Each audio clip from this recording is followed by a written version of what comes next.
Ini seseorang yang menari bisa di depan, digilain satu Indonesia di sebuah grup boyband, terus menghilang, terus balik lagi gitu. Kayak apa yang terjadi di antara itu sebenarnya, Bis? Waduh. Saya adalah bagian dari Smash yang kalian kenal, cenat-cenut, I Heart You. Ya sudah, embrace it aja gitu. Tapi ya saya juga pengen ngasih tahu bahwa ini karya aku yang sesungguhnya. Tapi Smash adalah rumahku gitu. Kalau ditanya Bis milih mana, Smash atau solo? Smash. Oh ya? Smash. Sempet ada momen yang zaman SMP tuh seneng nyakitin diri apa segala macem, dan setelah Smash pun ada momen yang kayak gitu ngebuat aku harus menyakiti diriku daripada orang lain gitu. Gue jarang dead air di podcast ini.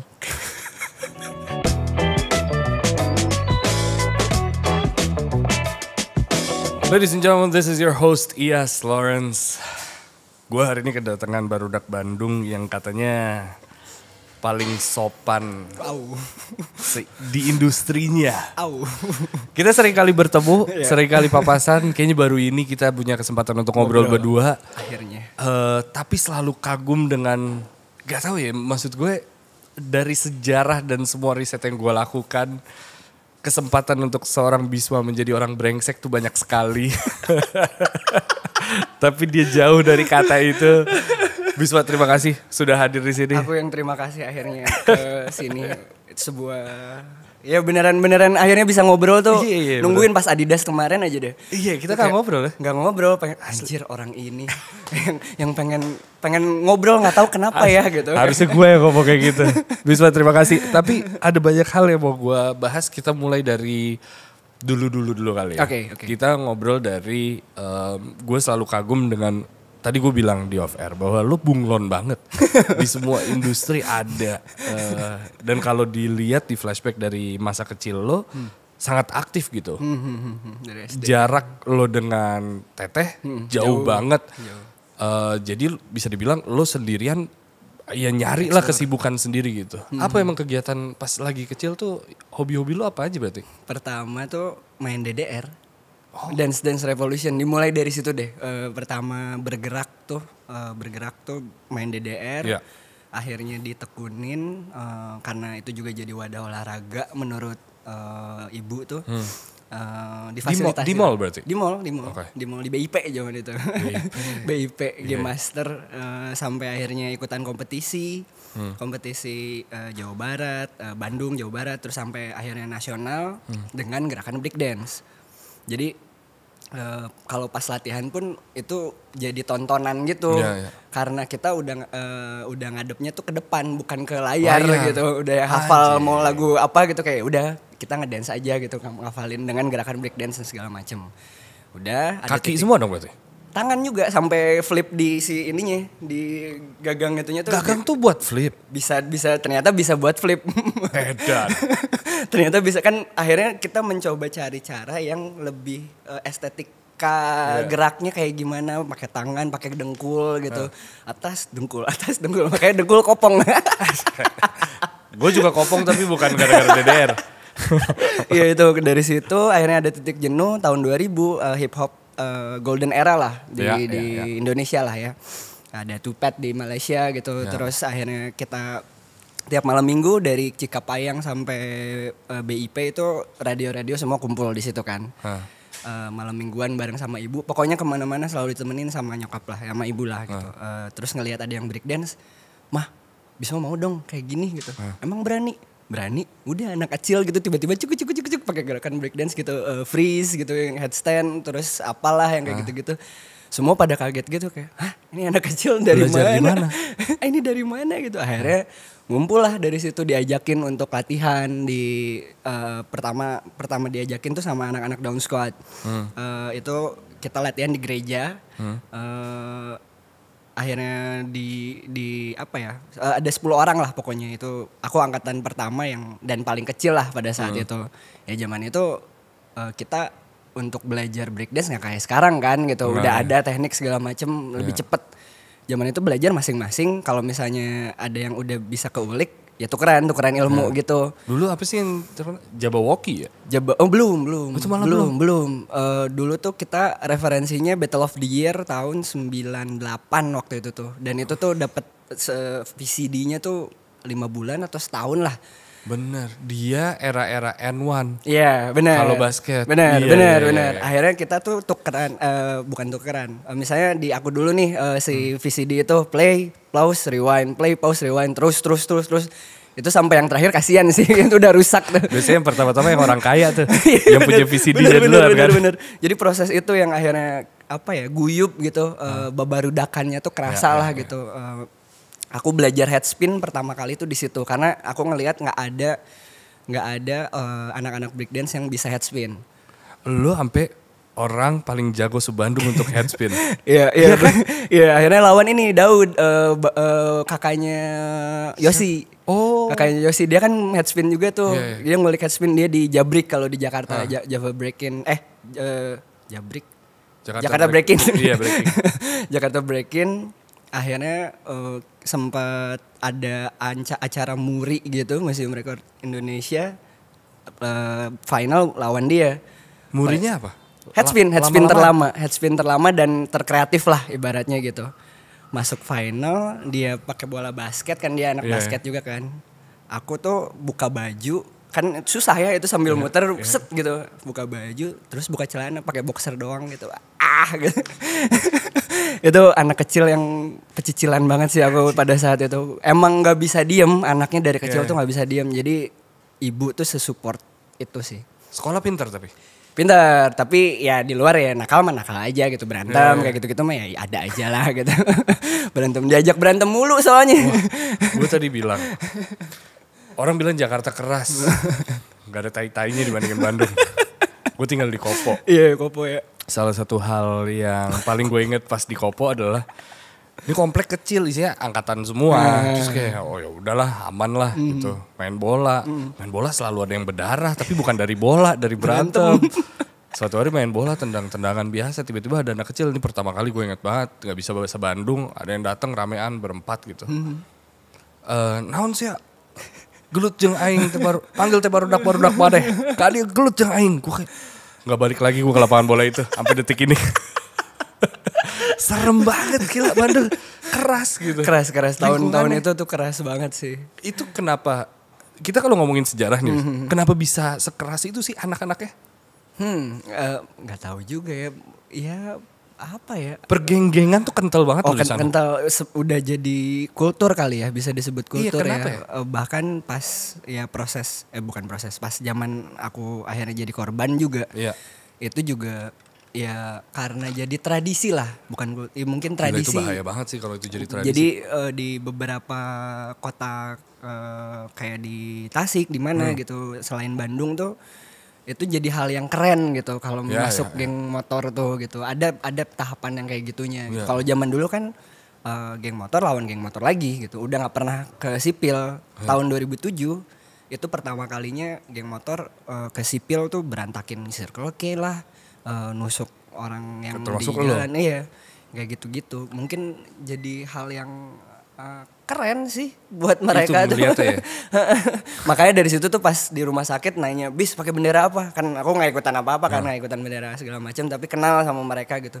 Bukan masalah benderanya, ini udah salah gitu. Masuk ke sipil tuh ini udah salah. Budayanya gitu. yang salah. Udah nggak bener ini gitu. Budaya geng-gengan kalau kita lihat, gue tuh suka mempersamakan apa yang sedang terjadi di Jawa Barat kayak di Compton gitu misalnya kalau di Amerika gitu Amerika, ya kan geng-geng kayak gitu.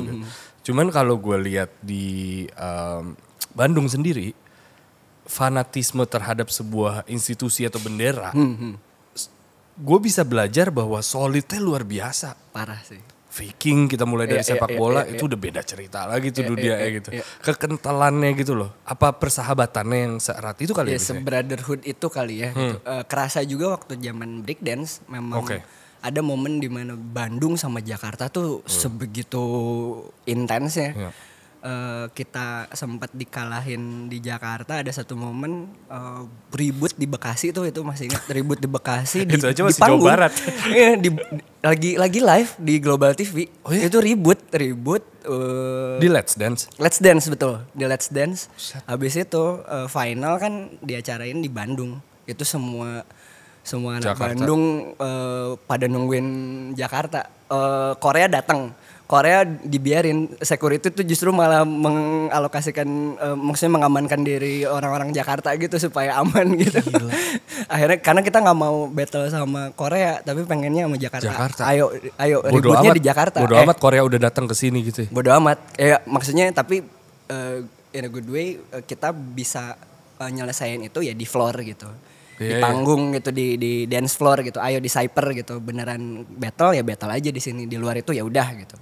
Kelar gitu. Gila. Pengen buktiin aja gitu, segitunya. Berarti untuk seorang Bisma yang let's say 5 SD yang udah DDR, terus tahun 2000 udah break dance gitu. Yang jagain lo abang-abangan? Kalau di Jakarta kan kita bilangnya abang-abangan gitu. Kalau di sana ada?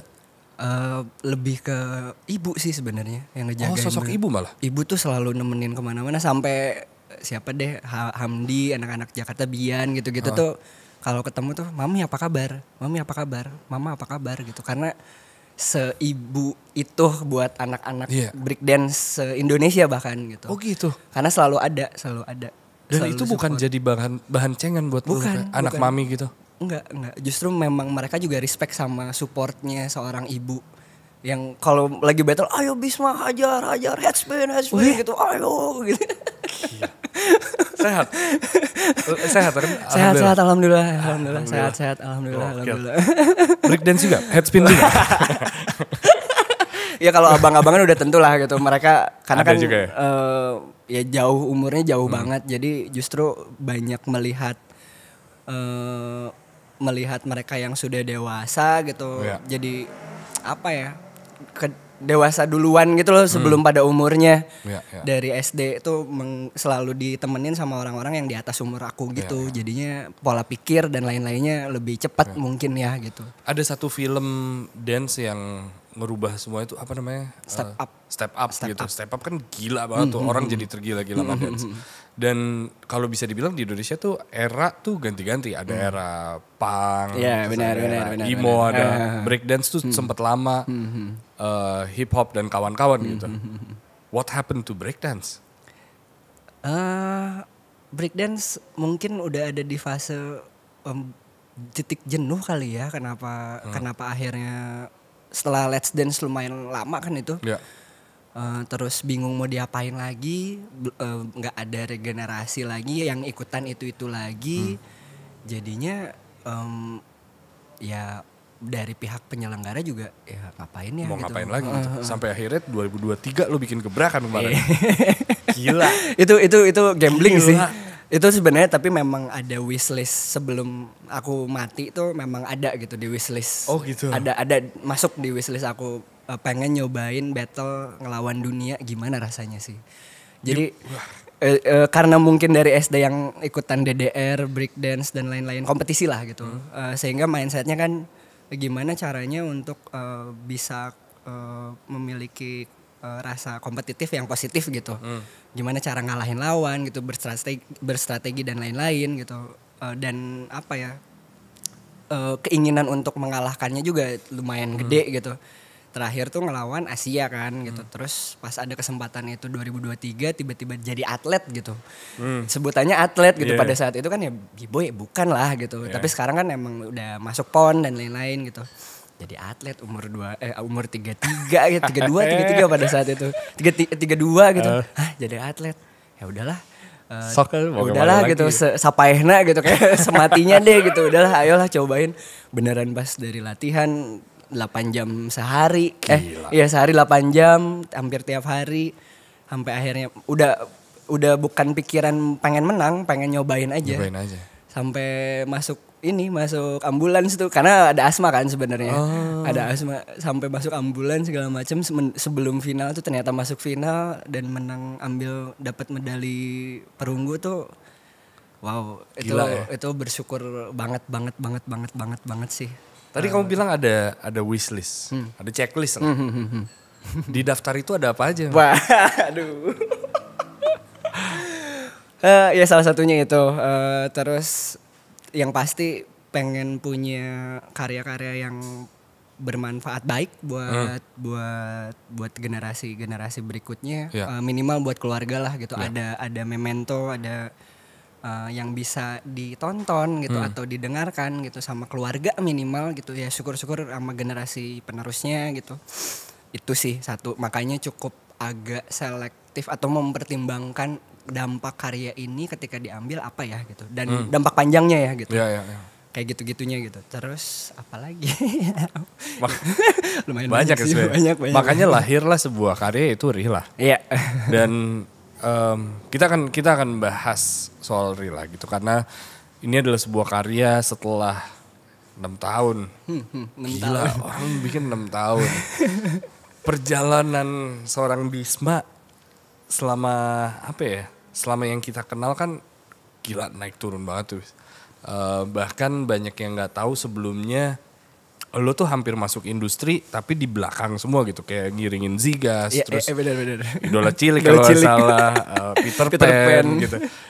Itu kan era-era di mana ini seseorang yang menari bisa di depan akhirnya digilain satu Indonesia di sebuah grup boyband, terus menghilang, terus balik lagi gitu, kayak perjalanan luar biasa. Itu apa yang terjadi di antara itu sebenarnya? Oh, banyak sih, banyak banget proses sampai ke sini ya. Proses sampai ke sininya makanya butuh proses 6 tahun juga untuk mengkonversikan apa yang sudah terjadi dari zaman Smash Day gitu. Yang paling deket dari zaman Smash Day gitu. Itu juga kan ada dampaknya ke mental dan lain-lain lah gitu. Pasti itu. Tapi gimana ya untuk Apa ada proses perdamaian di antara setelah Smash gitu? Ada. Di umur 28 berarti 8 tahun kemudian akhirnya menggenapi bahwa ya sudah, bahwa saya adalah bagian dari Smash. Saya adalah yang kalian kenal cenat-cenut, I Heart You, apapun itu gitu. Ya sudah, embrace it aja gitu. Tapi ya saya juga pengen ngasih tahu bahwa ini karya aku yang sesungguhnya seperti apa gitu. Ya pengen ngasih tahu juga aja gitu bahwa selain ada itu tuh ada ini juga kok gitu. Kalau itu kan secara kolektif ya gitu. Smash secara kolektif gitu, dan tapi Smash adalah rumahku gitu. Aku nggak mau kalau ditanya Bis milih mana, Smash atau solo? Smash. Oh ya? Smash. Kalau dulu tuh mungkin jawabannya akan berbeda ya gitu, tapi di saat ini Smash. Gue penasaran deh. Apa karena ada rasa utang budi? Bukan hanya utang budi, tapi justru apakah aku tega ketika aku bisa berlayar sendiri dengan album ini atau dengan karya-karya sendiri, terus melihat teman-teman yang lain ada yang sempat jadi WO gitu, ada yang macam-macam untuk menghidupi hidup tuh sebagai saudara. Apakah tega ya gitu aku gitu untuk bisa harus membubarkan ini semua, atau aku cabut deh gitu. Apa tega ya gitu, kok kayaknya enggak ya. Ya itu tadi brotherhood-nya itu mungkin kebentuk dengan persaudaraan dari zaman breakdance kayak gitu-gitunya kali ya gitu. Gila. Itu yang ngebentuk bisa komit bilang kayak gini di saat sekarang ya gitu. Jadi ya Smash-nya juga bentar lagi bulan depan, insya Allah bulan depan akan ada single baru lagi gitu, kayak gitu-gitulah. Ini tepat banget tadi gue bilang, lo orang paling sopan yang ada di industri.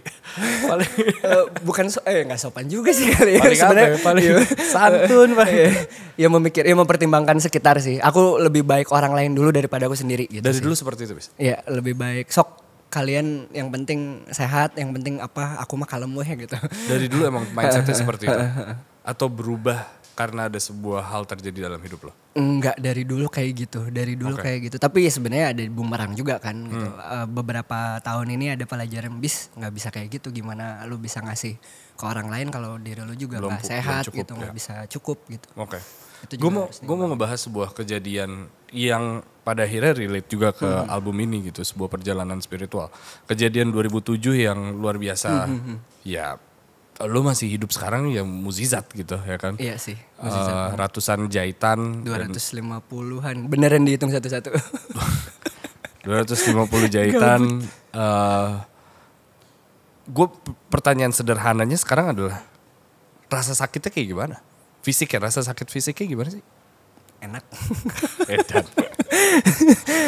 Hanya ada, ini gue sebelum itu, hanya ada 2 orang yang ketika gue tanya rasanya seperti apa di sakit itu, bilang enak. Yang pertama lo, Yang kedua adalah John Kay. Waktu itu gue nanya.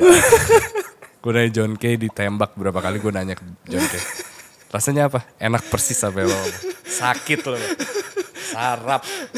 Ternyata ya beneran. Kayak, Enak gimana? Nggak tahu ya. Ya, mungkin sakit sih ya kayaknya. Nggak tahu, aku nggak pernah didiagnosis. Pernah sih sebenarnya ya semacam masokis dan lain-lain gitu. Sempat ada momen yang zaman SMP tuh seneng nyakitin diri apa segala macam, dan setelah smash pun ada momen yang kayak gitu ngebuat aku harus menyakiti diriku daripada orang lain gitu. Ada momen kayak gitu. Ada momen kayak gitu, daripada ke orang lain ya sudah gitu, nyakitin diri sendiri ya udah gitu, mukulin diri sendiri apa yang ada momen itu tuh gitu sebenarnya gitu. Jadi ketika di momen 2007 itu juga kayak wah lucu ya gitu, kayak ya makanya dicabut satu-satu itu tuh jadi satu jahitan, hal iya jahitannya, karena kan sama Bibi kan sama Bibi itu berarti tante tuh kan bidan, jadi dicabutin satu-satu bareng berdua gitu kayak gitu kayak sakit gitu ya itu sakit sih aneh sih. Lo anak iya, ibu selalu ada. Ketika itu terjadi kayak gimana reaksi? Wah, pingsan nggak terhitung sih dia begitu kejadian itu. Tapi pada saat kejadian aku tuh sempat jemput ibu dulu pakai motor orang yang random ngelewat gitu. Jemput ibu dulu, akhirnya tanggap 3 ke rumah sakit. Oke. Pakai motor tuh jadinya jemput ibu ke tempatku, terus ibu udah nangis udah ayo kondisi ikut. lagi ngemple semua. Udah wah ini udah ngemple, udah nggak bisa berfungsi. Ini kuping udah hampir buntung, ngaplek juga, ini udah hilang, udah sebisa mungkin aja berangkat yuk bertiga. Yang penting ada ibu deh gitu. Mikirnya masih bisa kali ya, ini meskipun darah udah terlalu banyak gitu, udah ngucur banyak banget.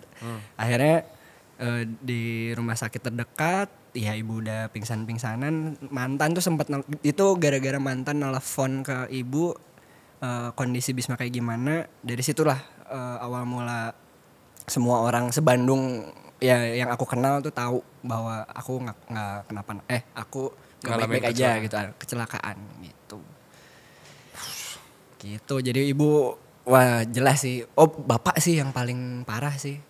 Bapak tuh udah yang kayak ya zaman-zaman itu kan ya, dikarungin lah apalah gitu kayak. Dan angkatan juga kan? Angkatan juga. Diapain lo bapak? Ketemu sebenarnya besoknya tuh ketemu. Cuman aku yang ini yang aneh sih memang. Di hari itu, bukan di hari itu aja, di timing setelah pembacokan itu. Pas pembacokan tuh aku mikir kenapa nggak sakit ya, ada pas lagi dibacok gitu kan, nahan gini kan, kok nggak sakit ya gitu. Apa sih bis? Beneran aneh banget, karena ya alhamdulillah aku masih inget sama yang di atas gitu, cuman istighfar doang dari awal dia datang sampai dibacok sampai mereka pergi tuh cuman istighfar doang, nggak ada kata-kata lain yang aku ucapin. Nah di momen itu tuh cuman istighfar, dan sekian detik tuh mikir kayak kenapa nggak sakit ya gitu. Ya mungkin karena lagi ini kali ya gitu, lagi terlalu intens banget sampai akhirnya nggak kerasa, nggak tahu gimana. Tapi beres itu di rumah sakit segala macem nggak ada dendam sedikit pun sampai hari ini kalau ketemu juga pernah ada yang ketemu nggak apa-apa gitu. Aneh, itu keanehan banget. Itu aneh seaneh-anehnya, sampai hari ini nggak ngerti kenapa dikasih rasa yang kayak gitu. Jadi pada saat itu harus menenangkan ibu, bapak dan semua teman-teman yang lain. Di saat akunya juga udahlah gitu ya, what goes around comes around gitu. Amalun amalukum fihi ma fihi gitu, yang kayak gitu-gitulah gitu. Bapak tuh sempet nemenin beres piket, bangun tembok rumah sakit bener anjing dok gitu. Wah, aduh udah gitu, anaknya udah ikhlas. Ketemu sama bapak, jangan diapa-apain ya. Kalau papa sekarang misalnya ngapa-ngapain dia, nanti karmanya gimana gitu, aku nggak tahu gitu, akan berujung di anak aku mungkin gitu, atau mungkin di siapa gitu. Mending diberhentiin aja ya, udah biarin Tuhan yang balas aja gitu.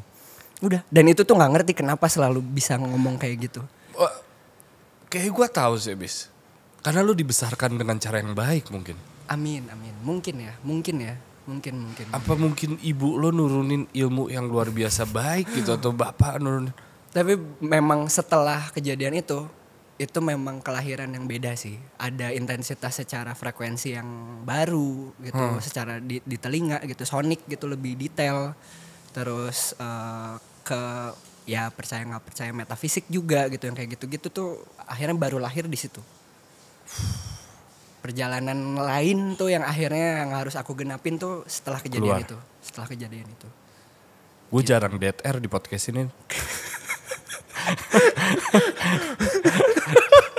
Tapi gue butuh mencerna. Aneh. Sampai hari ini juga nggak ngerti. Gila. Digenapin aja. Traumanya pasti ada dong.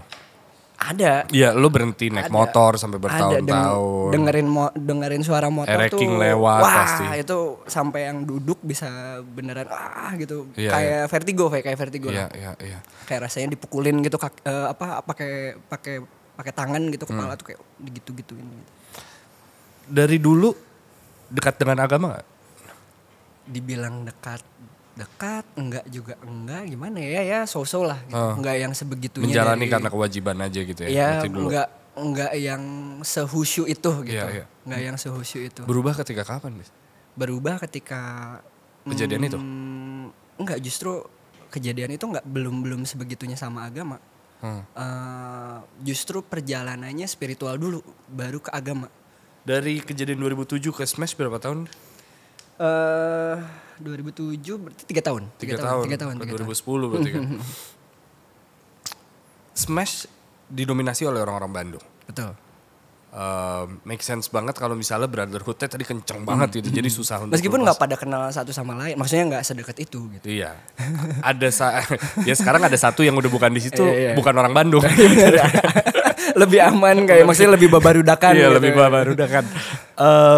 Pertama kenapa Bandung? Kenapa orang-orang itu kenapa?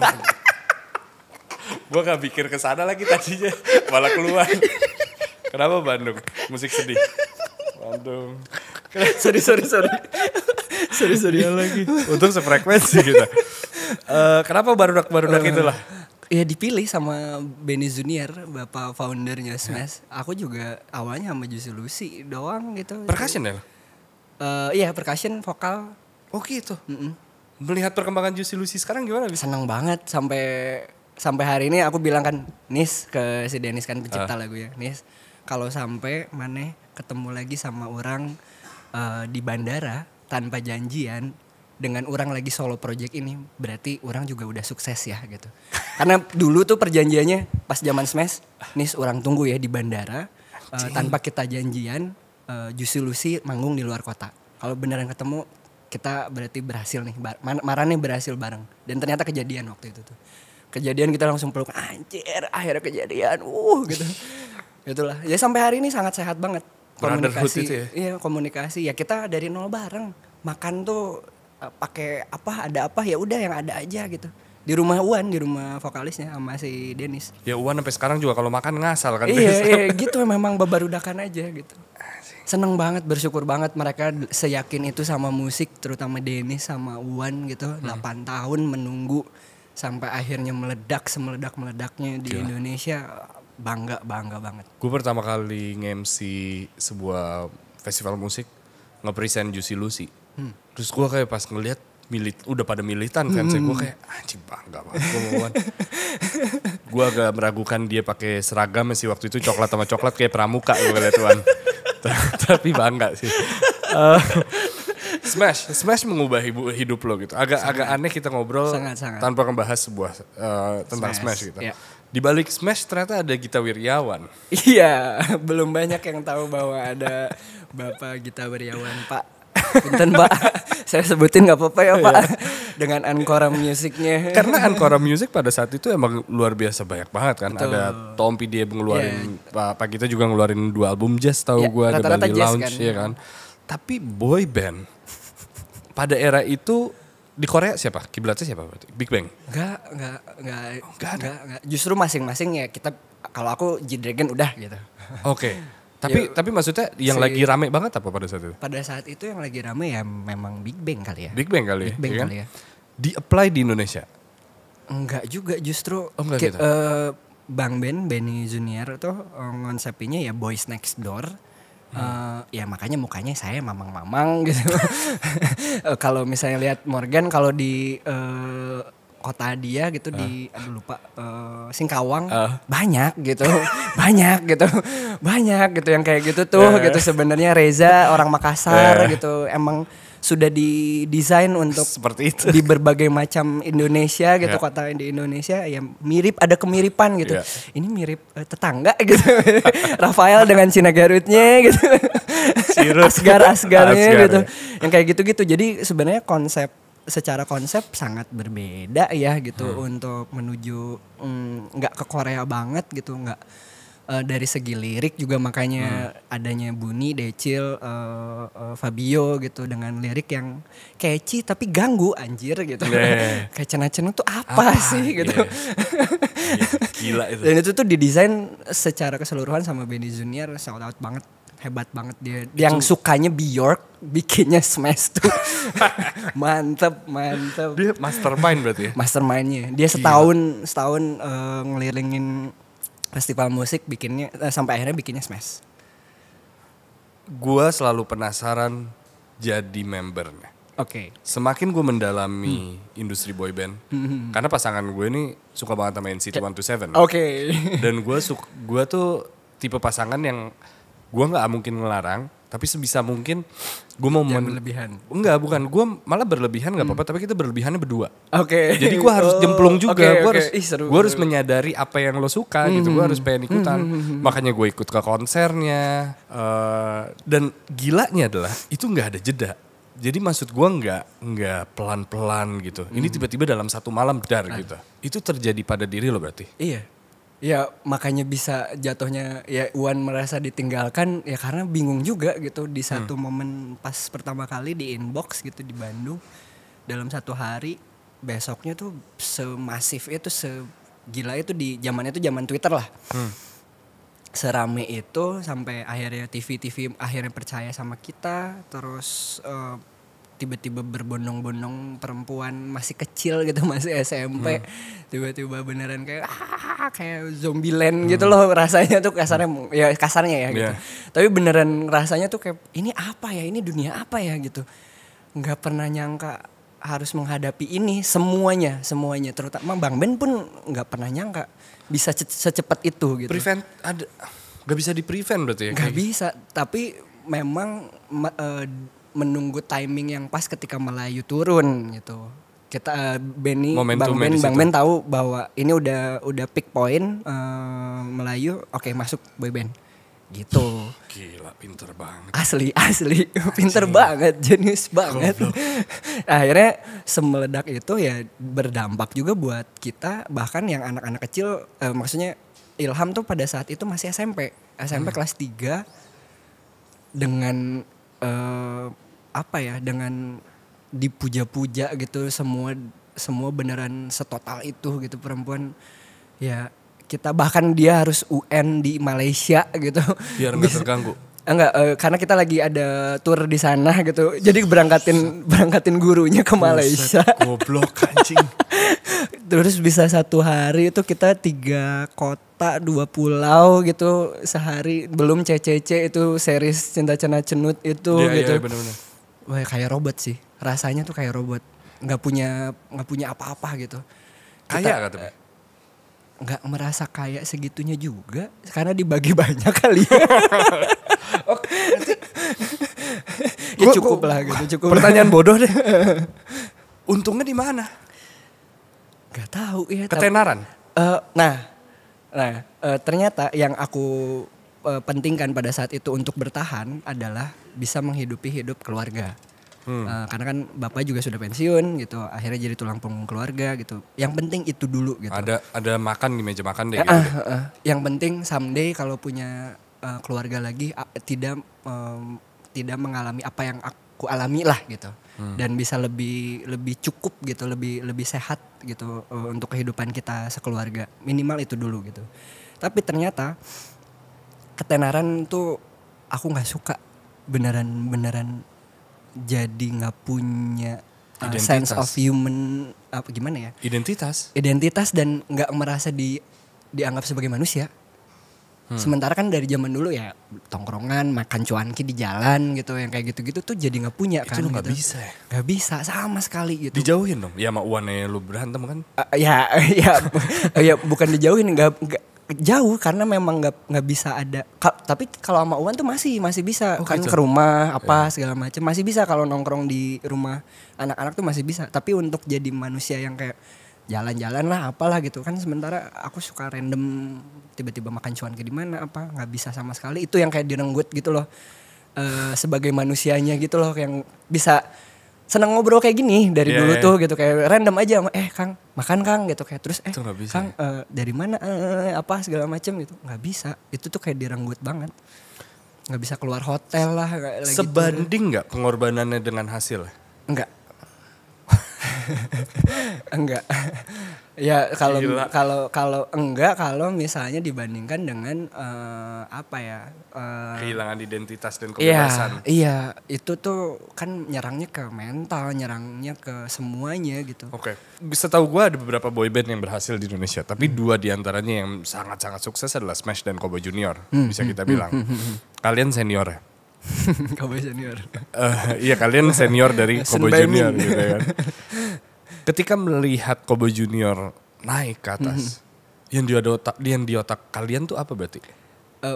Lagi-lagi Benny Junior sudah bilang sebelum mereka debut tuh, nanti akan ada boyband yang lebih muda dari kalian, dan salah satunya ada yang dimiripin sama Bisma gitu. Dikasih tahu kayak gitu. Pas lihat anjir, iya lagi mirip lagi anjir, pakai topi, pakai behel, iya lagi mirip anjir gitu, kelakuan juga mirip. Udah sholat belum? Anjir, ayo sholat bareng gitu, kayak di backstage gitu tuh kayak iya sih, kayak ada sendiri sampai hari ini gitu, kayak wah ada. Jadi udah tahu bahwa akan ada masa yang terpotong setengah gitu di umur yang emang masih kejangkau ke Cowboy Junior gitu. Iya, boyband kan tapi umurnya nggak lama kan, karena kan regenerasinya ya nggak ada ya, punya anak bunting ya mereka nggak dengerin lagi gitu ya. Benar.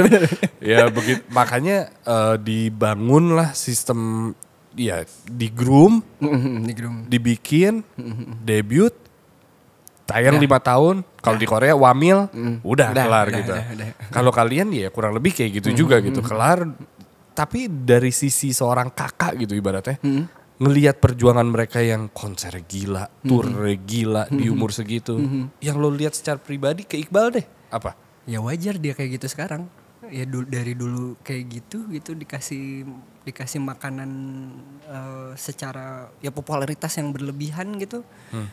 Ya emang gak semua orang kuat dikasih popularitas kayak gitu, tapi ya hebat sih masih bisa bertahan, bisa berkarya sampai hari ini tuh ya salut dia dengan mencoba menjadi jati dirinya, yang itu pun aku lakukan gitu. Nah caranya gimana tuh untuk lo menemukan diri lo lagi ketika lo udah hilang ibaratnya? Nongkrong sama anak-anak Smash? Enggak, sama ya lingkungan Uwan lah, lingkungan semua di pertemanan dari zaman SMP lah gitu, yang kayak gitu. Diterima lagi? Nah ternyata, jadi cara untuk meredam star syndrome yang aku lakukan gitu adalah selalu nongkrong ke anak-anak kalau ke Bandung tuh gitu. Selalu apakah aku, maksudnya kita nongkrong bareng tuh apakah aku jadi orang yang sama atau enggak gitu. Ada itunya tuh gitu. Jadi itu yang cukup menyelamatkan lah gitu. Semua hal sampai hari ini gitu. Justru sekarang kreatif director aku tuh adalah temen atau sahabat SMP ku gitu. Terus kemarin pagelaran Rihla showcase ini semua tuh dari teman-teman yang bikin. Ini kakak sendiri. Ini kakak sendiri gitu, yang bikin teh artisan gitu, essential oil blend. Terus yang bikin pameran pagelaran Rihla, pameran buat instalasi karyanya juga itu sahabatku sendiri. Semua sahabat yang bikin, nggak ada sponsor sama sekali. Bisa bikin kayak gitu tuh ya bersyukur banget sih. Diterima kembali. Iya, kayak dan ini ngerayain Rihla, album Rihla tuh atau pagelaran kemarin tuh yang ngerayain bareng-bareng. Ngerayain bisa bikin ketemu di karya gitu. Emang cita-citanya Rihla nih sebesar kayak 10 tahun lalu atau 13 tahun lalu? Enggak juga. Itu bukan sebuah apa ya? Checklist lagi gitu berarti buat lo. Ini lahir aja tuh udah checklist sih. Gila, lebih banyak bersyukur sekarang. Iyalah, apa yang diharapin sih gitu kayak ya ternyata dengan ketika keikhlasan itu semakin tebal, justru hal-hal yang di luar prediksi itu makin muncul kayak Mbak Melati Surodarmo sangat mengapresiasi sebegitunya perjalananku di kesunyian ini gitu. Mungkin aku bisa sebut Smash di keramaian ya, Bisma Karisma di kesunyian gitu. Justru banyak yang appreciate segitunya. Zico, pelukis di Australia orang Indonesia, dia sampai ngebedah juga sama teman-teman S3-nya di sana gitu album ini gitu kayak hah gitu. Gak nyangka sih gitu ini album ini bisa berjalan sebegitunya dan berdampak sama orang sebegitunya. Iya. Apalagi Perenjana yang dari 14 tahun nemenin gitu. Mereka yang dari SD gitu, yang dari bocil-bocil terus udah pada punya anak, punya pekerjaan dan lain-lain. Ya. Masih ada ya? Masih ada dan ternyata relate gitu. Ini adalah jadi bentuk reflection buat merekanya gitu. Oh, ya alhamdulillah sih, alhamdulillah pisan. Meskipun ini jauh banget dari karya-karya. Jauh. Secara bentuk ya. Jauh, banyak yang kayak Bis, kenapa sih lu berani gitu, kayak Uus juga kenapa sih Bis gitu, mau kemana sih gitu ya, kenapa sih harus kesini, ya nggak tahu ya, ini kejujuran apa yang ada di hati gitu ya, kenapa nggak di luapin. Bukan album rohani tentunya bukan. Tapi sentimen spiritualnya atau nilai spiritualnya banyak sekali di sini. Betul.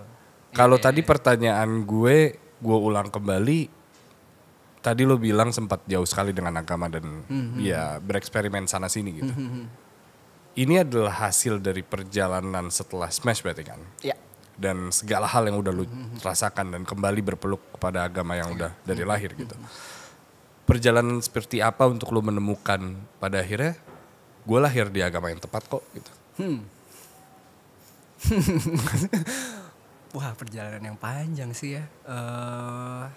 Ya bahkan sampai hari ini juga tidak mematok atau tidak memihak sebegitunya satu kamar manapun gitu.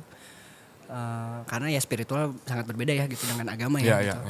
Justru yang banyak dijalani adalah perspiritualan ini gitu. Sehingga ketika aku masuk di kamar agamaku sendiri ya akan berbeda gitu. Berbeda, ada sari-sarinya yang bisa dimasukin gitu. Betul. Di agama ini gitu. Kayak gitu-gitu. Perjalanan kenusantaraan gitu, mengenal Nusantara dengan instrumennya, dengan para wali bagaimana menyiarkan agama Islam dengan bentuk berkesenian gitu, yang kayak gitu-gitu gitu. Terus masuknya apa ya, mengenal sejarah lah ibaratnya, mengenal sejarah ke Gunung Padang seperti apa gitu. Ke Solo ternyata masih ada konektivitas gitu dari leluhur aku gitu, yang asalnya saya kan Sumedang, kenapa ke Solo ya gitu, yang kayak gitu-gitu loh gitu. Ya Surakarta gitu, kenapa bisa kayak gitu. Akhirnya ketika proses awalnya tuh gara-gara ingin mengenal leluhur sih. Gitu. Jadi ngakses leluhur dari awal sampai terus gitu sampai ke atas tuh, oh ternyata ini berdampak ke dalam ke spiritualku juga sih gitu itu. Dan pun ada project-project film yang akhirnya membawa perjalanan ini juga gitu, membawa dampak di album ini juga. Ketika ke Turki, aku sempat ke Turki. Ada satu film pendek, kita workshop ke sana. Film pendek Mandala, aku ke salah satu kota di Konya, ke Konya, itu kan kota mati ya gitu, bisa disebut kota mati. Di sana banyak sufi-sufi di sana. Akhirnya belajar sufistik, belajar whirling dervish di sana, belajar ya habluminanasnya kayak gimana di sana, ketemu terus ke makam Haji Bektash. Kenapa akhirnya Turki itu sangat menghargai wanita, sangat menghargai makhluknya gitu. Kucing-kucing kan pada gede. Betul, gitu. Anjing-anjing pada gede, dipeluk, gitu. Ngasih makan. Kan itu pertanyaan besar kan, itu sesimpel kenapa ya mereka dikasih makan. Oh ternyata pas ke makam Haji Bektash, oh dia filsuf yang memang memberi pesan bahwa selalu hargailah semua makhluk gitu. Kayak gitu-gitulah perjalanan ketemu Profesor Dumbledore gitu yang bentuknya kayak gitu. Umur dia kayaknya mau 100 tahun. Dia sufi dari lama lah gitu, yang bisa ngobrol langsung gitu. Itu Magical Mystery Tour sih Turki kemarin. Anggaplah seperti itu. Jadi workshopnya tuh nol, coret. Justru perjalanan yang kita juga pokoknya niat waktu berangkat tuh apa yang terjadilah.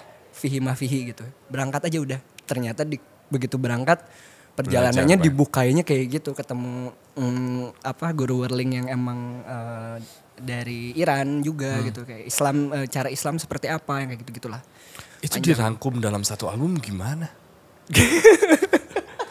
Makanya ini tuh kayak sisipan bahwa nanti akan ada serapan yang lain dari satu lagu ini gitu. Tapi jangan kan ini gitu. Pagelaran kemarin juga katanya iya sebuah rangkuman juga kan tentang perjalanan lo gitu. How was that? Lega ya. Ya balik lagi bersyukur ya, nggak mengeluh sedikit pun. Harusnya gini, harusnya gitu. Meskipun banyak yang jadi pembelajaran gitu akhirnya secara teknikal, secara lain-lain gitu. Tapi itu sudah terjadi aja ya udah syukur sih.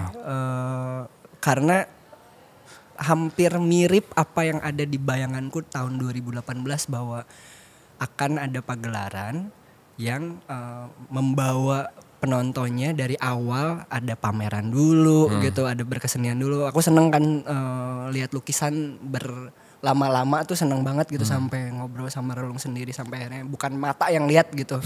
Hati yang lihat. Itu tuh gitu. Aku pengen ngasih tahu ada kesukaanku seperti itu gitu. Terus akhirnya film, bagaimana perjalanan filmku kayak gimana gitu. Terus ada kita menghening dulu gitu. Yang aku pertama kali nge-guide semua orang untuk menghening tuh itu lumayan tegang banget. Wah gila sih. Gila. Itu first time banget sih gitu. Gila. Karena udah terbiasa dari dulu ngajak orang teriak. Iya kan, sekalinya minta mereka langsung diem dan teriak di dalam aja udah gitu.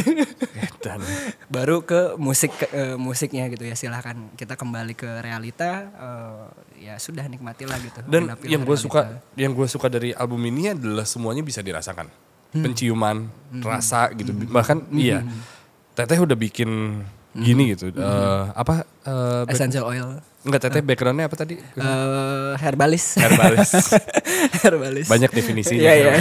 Dia lagi S2 juga herbalis. Oh gitu. Dan ini akan dijual kan tapi? Mungkin. Iya, akan deh. Asal baru kali ini nih aku bilang kayak ya deh, boleh deh gitu. Boleh deh. Asalnya kan cuman khusus buat penonton yang datang kan gitu. Ketika demand-nya ada ya kenapa nggak bisa bikin dampak yang baik ya gitu. Karena kan itu kan terapeutik ya gitu. Betul. Bukan hanya wangi doang ya. Banyak yang bilang kayak ini kayak ini ya gitu, kayak brand ini ya. Enggak. Beda. Kalau itu buat minyak angin kali itu buat kentut-kentut. Gitu. Jadi pengen buat di sejadah gitu. Iya, pengen. Dan ini si varian yang si Rihlah ini Jumbuh. Kan Tata itu punya brand namanya Jumbuh. Oke. Kolaborasi dengan Rihlah ya aku gitu. Varian Rihlah ini tuh ya buat ke vertikal lah gitu. Okay. Karena ada gaharunya kan di situ. Ya. Ada unsur gaharunya. Ya berbagai macam sense yang kalau bisa aku buat untuk menyajikan sambil dengerin lagu, ya kenapa enggak gitu. Kayak masih misalnya lagi dengerin lagu itu pakai ini sambil ngeteh juga gitu. Iya, tehnya juga bikinan loh. Artisanti. Jadi beneran dibikin pakai doa yang disematkan juga sama Teteh sendiri, bukan pabrikan gitu. Masya Allah. Gitu. Wow. Nah ini berarti perjalanan yang sudah memuaskan buat lo? Puas ya. Puas lah. Puas. Melegakan lah, lebih melegakan. Justru jadi tahu untuk menghirup hal baru lagi yang asalnya tuh ketahan karena ini belum keluar gitu. Iya. Kayak ini belum, ya kayak ibaratnya lagi hamil gitu terus belum brojol ya anjir sakit banget gitu. Pas udah bisa lahir lega lah gitu, bisa tahu gitu aktivitas harus apa lagi gitu, mau bikin anak lagi tuh kapan ya gitu dan kayak gimana ya gitu sistemnya ya gitu. Ini kan mau gede nih gitu, perjalanannya bakal kayak gimana ya, kayak gitulah. Berarti sekarang ada di tahap hidup lo yang apa? Tahap hidup yang wow. Ya perjalanannya panjang sih. Ya pengen menggenapi mati sebelum mati itu sih. Gimana tuh maksudnya? Ya ibaratnya sesimpel egonya mati gitu. Hal-hal yang negatif Mati dulu. coba bisa selalu di turn off gitu. Supaya nggak tahu, soalnya aku ini tuh pas pagelaran aja tuh kemarin, ini apakah jadi pagelaran terakhir aku ya gitu. Ada ketakutan itu gitu. Ada kekhawatiran itu yang akhirnya ya tujuan hidup ya. Ini tujuan hidup panjang tuh ya, pengen mati sebelum mati sih. Damai yang paripurna sih. Itu nggak ada yang tahu, meskipun umur masih segini tapi yang nggak ada yang tahu ya gitu. Ya. Jadi perjalanan untuk hidupku sendiri itu, tapi untuk pengkaryaan semoga selalu bisa jadi ibadah sih. Amin. Wow. Gila, lu inspirasi sekali sih, Bis. Amin. Gila, gue udah lama banget nggak dapet podcast yang sangat insightful seperti ini, yang menurut gue penting sekali untuk orang mendengarkan juga gitu. Dan dari sekian hal yang lo bagikan di sini, gue bisa bilang bahwa lo masih jadi orang keren juga gitu. Amin. Gila, sosok Bisma yang menjadi keren, yang masih bisa touring sana sini, naik motor santai dengan mobilnya. Tapi ya di dalam itu banyak sekali pelajaran yang bisa dibagi gitu. Banyak. Semoga lo bisa berbicara dengan banyak orang, karena itu salah satu hal yang lo suka ya. Iya benar. Sama tumbuhan juga sebenarnya. Aneh sih ya. Tapi beneran. Kalau gue bicara dengan tumbuhan, kalau tumbuhannya habis dibakar. Bakar sampah, maksudnya bakar sampah.